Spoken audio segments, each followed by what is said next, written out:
Hello, hi there. Welcome back to my channel. If it's the first time watching, thank you very much for choosing this video to watch. This is going to be a video about things that I am getting ready for baby's arrival. I'm in the last week of my second trimester, so I'm 27 weeks, and I will be showing you what I've used for my first baby and definitely what I'm getting ready for my second baby. My other baby is over here. She has not had the best day. I think it's teething and whatnot. So I'm going to try my best to stay focused in this video. All right. So the first thing that I really loved using, and I actually bought it secondhand, was my baby's sleepy head. She slept in her sleepy head from the beginning, and I didn't start with the deluxe. I bought the grand. Like I said, there weren't many options available, and the grand worked just fine because she was a bigger baby, and all I did was I rolled a towel and I put it behind her back. So I put her on her side for the first couple of weeks, and then I switched sides as we went along.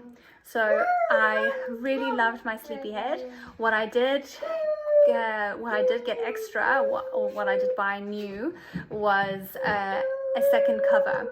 I found that if you have a leak on your sleepy head, the cover isn't tumble dry. You can't tumble dry the cover, so you need to have a replacement cover. So my toddler Celine still sleeps in her sleepy head, and I just find it a really nice cozy way for her to go to sleep. She really enjoys it, and she sleeps very well. I'm not sure if it's because of the sleepy head, because she can sleep without it. When we travel to Johannesburg and overseas, we don't take the sleepy head. It's just too big. And then she sleeps just fine. But I mean, it's just a nice cozy spot to put her in. Anyways, okay, I'm elaborating too much. All right, so the first one is the sleepy head, and then I definitely say a thermometer. So I've used this thermometer quite a few times. It also tells you the room temperature, which is very nice, and you can record. It tells you the other stuff, so like the previous recordings, so it remembers. And then I'd also advise you, this is also a a digital thermometer, but it's just a different one. So I'd advise you to get two, maybe one old school one and then a new one, or like more a digital one, just so you can be sure of the results. So that's definitely a yes. Let me just check my notes. What do I have? Oh, okay. Big swaddle blankets. So with Celine, we didn't swaddle. She didn't enjoy it. But this time around I'm going to force the swaddling a little bit more, so I'd advise you to get swaddle blankets. So either the big muslin blankets, or you can buy the pre-folded swaddles that you get these days that are pretty amazing. I saw some at the expo on the weekend and I got some. So then I absolutely love this. This was another mom's tip for going to the hospital. She said to bring a night light, because the hospital lights are quite harsh. So when you're feeding at night, you don't necessarily want to switch on the overhead lights. And I really like the idea, even though I didn't quite use it that much, but it was a night light. So this one is broken. Celine got hold of it quite a few times, and it's completely loose inside, but it has a little charging station, and when you put it on the charger, it lights up, and then when you take it off the charger, it stays on for about 20 minutes, and it has 3 settings if I remember correctly. So it can either fade from color to color. It had 4 colors, I think, and then, or you can choose a color and then switch it off. So 2 settings. I found it really useful at night. I used it every time I woke up, because I still stayed in our bedroom. She stayed in our bedroom for the first 6 months, and obviously I was still, well, not obviously, I was lucky enough to breastfeed her. So I used it during the night, and it didn't wake up my husband. So I was really grateful for it. And it wasn't a harsh light that she knew, oh my gosh, there's something too bright in my room. I was very conscious of keeping the room dark, keeping the noise down. So I never used my phone or a TV or anything like that for light. I just used a night light. So this is by far the best investment. So this is by far the best investment. Is my little night light, which I will replace, definitely. Baba, ay. Yeah, the teething is a nightmare. Definitely a feeding pillow. So my nursing pillow, I have to give this a wash. But this is the nursing pillow that I used. And it's not as poofy as it once was, but it's really brilliant. It's great. It was comfortable. I wouldn't buy a feeding pillow secondhand because I now know how much spillage happens when babies feed. So I would definitely not buy the secondhand. And it would be nice if you can get a feeding pillow with a cover that you can wash. So this is my feeding pillow that I will be getting ready for Baba number 2. Then going through this as fast as I can. Burp cloths. So I do have one here. So I just used, let me just get it. I used a lot of these white muslins. I always had 1 or 2 handy. One or two in the living room. One where I was, where I would be feeding at night. So just always have a cloth handy, or these old toweling nappies. They are super great for wiping up spit, vomit, to change her on. So I really enjoyed these as burp cloths. They do become a bit hard though, but it didn't bother her in the slightest. So that's good. So I have quite a few of those handy. Hand mitts. So in the beginning, their fingernails are really, really sharp. And I did find that I had to run to the shops and buy little mitts so that we can just cover her hands before we started cutting her nails. Because I mean, it's a really daunting task cutting a baby's nails. So you probably don't want to do it right away. But just be mindful that if you close up their hands, they don't explore their fingers. So I did see that. I think after about 2 or 3 weeks, I stopped using mitts because her hands would literally just be closed like that after wearing mitts for a while. And that made me rather sad. So just be, I'm not judging parents, but I'm just saying this is what I experienced with Celine. So I will be using mitts, but I won't be using them as often. So I think I have to cut nails a lot sooner this time. Okay, this might be a little controversial maybe. I know a lot of people use the nose feeder, and so I bought a, let me get it. I can't actually, there you go. It's a Tram K nasal aspirator. So I bought it at an expo. So Tram K nasal aspirator. And it's basically a booger sucker. But it's not like, so I saw one that my sister-in-law was using, and she actually had to connect hers to the vacuum cleaner, which isn't ideal. And this one doesn't really make that much noise. So it's not a scary sound. But thing is, I've actually never used it. I've never had to use this. I was so excited for it because I knew that a lot of kids struggle with blocked noses and lots of boogers, but I've never actually had to use it. So I've been very, very lucky with my toddler. She hasn't been ill yet, touch wood. So I've never used it, but it's definitely something that I do recommend having around. Even if you just buy the nose feeder where you can suck on it. It does have a blocker before it reaches your mouth, so you don't actually suck in the boogers, just so you know. But I just thought this was really cool, and you take this part off and then you just clean this little inside where it catches the lovely little boogers. So I'm obsessed with getting her boogers out, but yeah, I haven't needed to use this, so maybe it's a good thing, but I'm really glad I still have it on hand, and it charges with a USB plug, so it's really convenient. And then a really cool thing that I would suggest you invest in are baby carriers.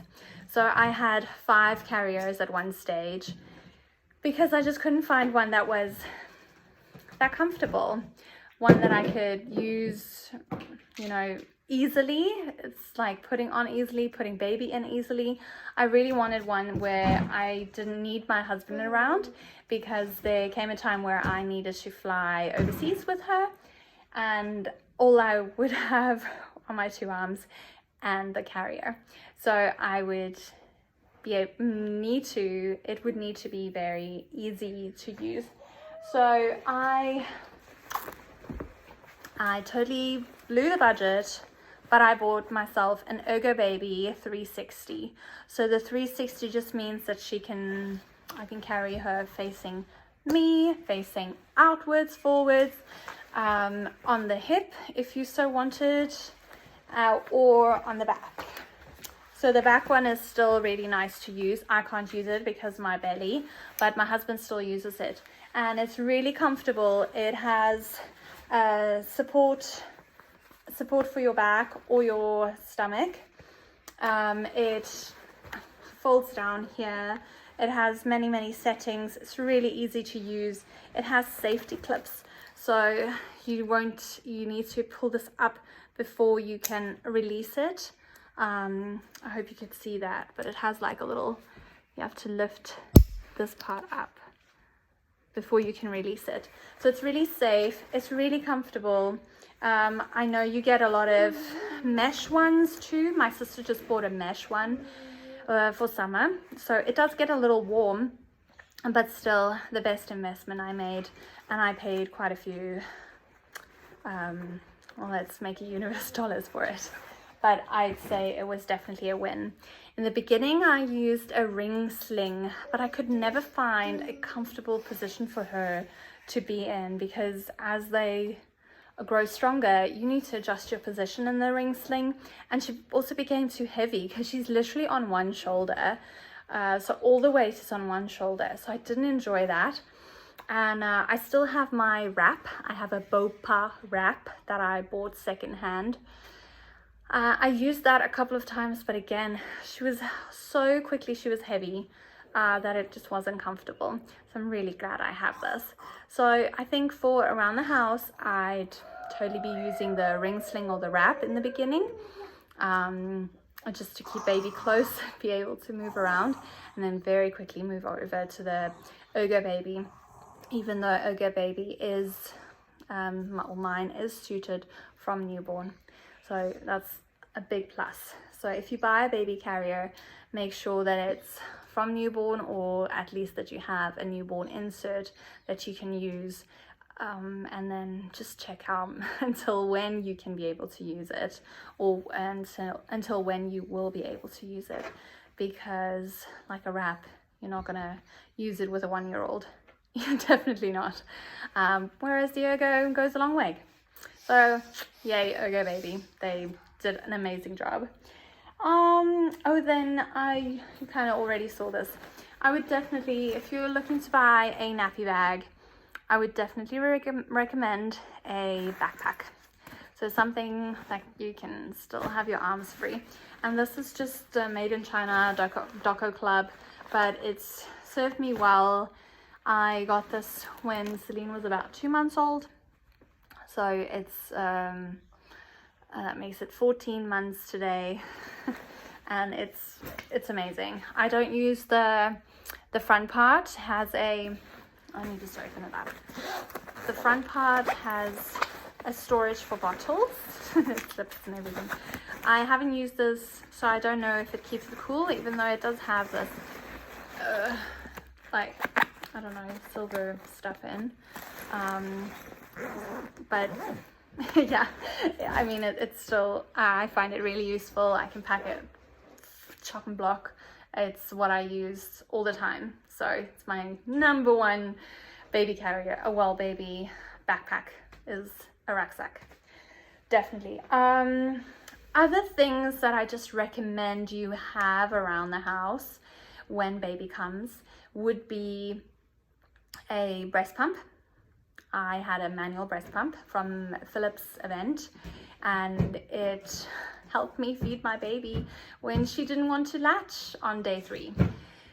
So that was really helpful. And I also just had a bottle that screwed onto it, so we could feed her, because she was so hungry when we came home from the hospital, but she just wouldn't latch.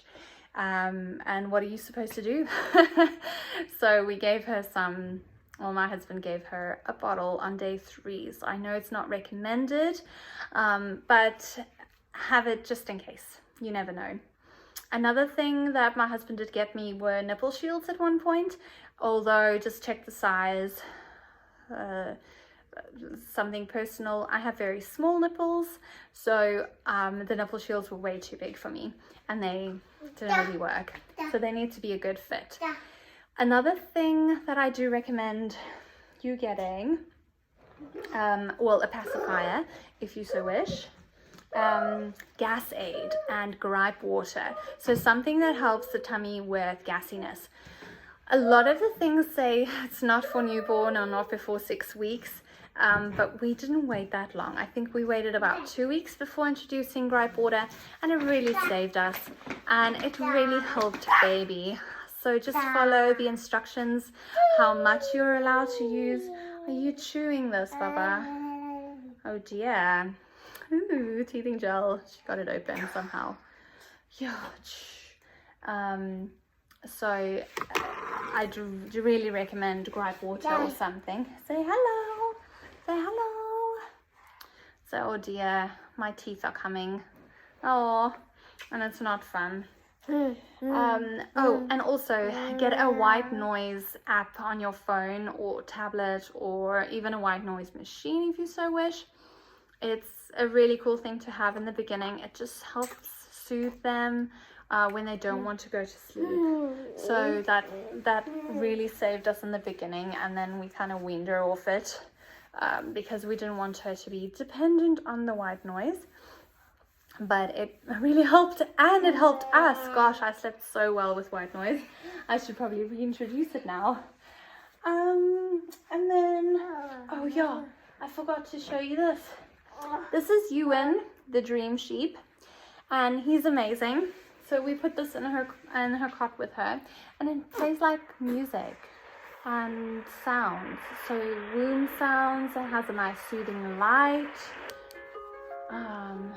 Yeah, so Ewan the dream sheep is an amazing investment. I think we bought like 3 or 4 of them in case they break, because we were so afraid. But we did find that we needed to go back in once it, I think it also takes about 20 minutes to turn off. So and then she'd wake up, and then we have to play it again. So we stopped using Ewan then for a while. But now she's still pretty attached. It's still in our crib. Yeah, so those are my tips for things to have around when baby gets here. It's just a little list that I compiled myself just out of experience, things that I'm definitely getting ready. And thanks for watching. Thanks for being patient with this one, and I hope you enjoyed the video.